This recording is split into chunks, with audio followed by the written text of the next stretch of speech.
मिलमिशी जंगल और पशुपक्षी को बचाइबा प्रयास। अनुगुल जिला जरपड़ा थाना अंतर्गत जरपड़ा जेरेंग देहुरी साहि माँ बुढ़ी पहाड़ में जंगल और वन्यजंतु को खाद्य पानीर व्यवस्था करिसेंती समस्त स्वेच्छासेवी संगठन। अनुगुल रे दिनक दिन तापमात्रा बढ़िबार लागिछि। ग्रीष्म आरंभर तापमात्रा 42 डिग्री छुईला। समस्त पोखरी गाड़िया जलशून्य हो गलानी। वन्यजंतु माने पानी टोपा पई डहल विकल हेउचंती। किभଳି वन्यजंतु माने खाद्य पानीय पाई परिबे सेतिपई किछि कुड़िया और खाद्यर व्यवस्था करिसेंती जरपड़ा रेंज ऑफिसर माधव चंद्र नायक, श्रीनिवास साहू बनपाल जरपड़ा सेक्शन, बसंत नायक बनपाल, मनोज कुमार नायक बनरक्षी, झरणा साहू बनरक्षी और एलिफेंट स्क्वाड, समाजसेवी चिन्मय दास, जय जगन्नाथ स्वेच्छासेवी अनुष्ठान कांडसर, उत्कर्ष परिवार मरतिरा, कोहिनूर यूथ क्लब, बलराम प्रसाद और जरपड़ा गोपीनाथपुर शताधिक महिला यह महान कार्य योगदान देते।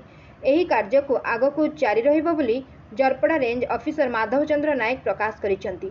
अनुगुल राजकिशोर भूतिया रिपोर्ट एकाम्र न्यूज।